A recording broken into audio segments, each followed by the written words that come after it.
निजको मंत्री पाख लोक कही ठकई करबा पड़िला महंगा। निजको मंत्री नेता पाख लोक कही ठकई करुथिबा जड़े युवक को गिरफ्त करने सह कोर्ट चालाण करिछि लाइसिया पुलिस। उक्त युवक जनक हेले बलांगीर जिला आहगलपुर ब्लॉक नौगाँ ख निकटस्थ दासपल्ली ग्रामर जितेन्द्र दास।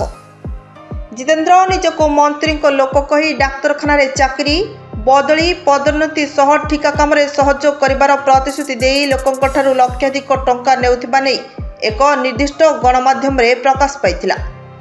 खबर प्रकाश पाइबा परे लाइसिया पुलिस जितेन्द्र को बरगढ़ गिरफ्त करी अधिक खोलताड़ करने सह 37/25 एक मामला रुजु करी कोर्ट चालाण करिथिला।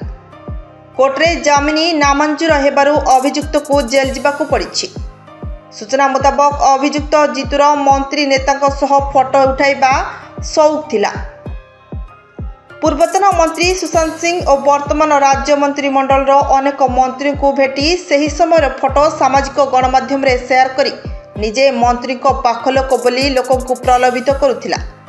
एपरिकी लालसिंहार जने व्यक्ति सरकारी डाक्तरखाना रे चाकरी रेगुलार करदेव बोली कही 1,20,000 टंका नैथिबा बेले सालेभटा अंचल जड़े व्यक्ति 81,000 टंका नैथिला।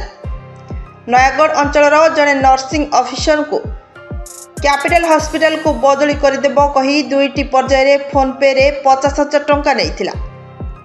नयागढ़ अंचल जड़े नर्सिंग ऑफिसर को कैपिटल हॉस्पिटल को बदली करदेवी कही 2टी पर्याय फोन पे रे 50,000 टंका नैथिला।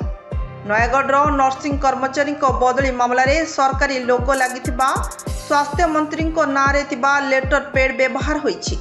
तेबे यह असली ना नकली एपर्यंत जना पड़ी नाही। बलांगीर जिला टिटलागढ़ संवाददाता संतोष कुमार पट्टनायक रिपोर्ट श्रीक्षेत्र लाइव।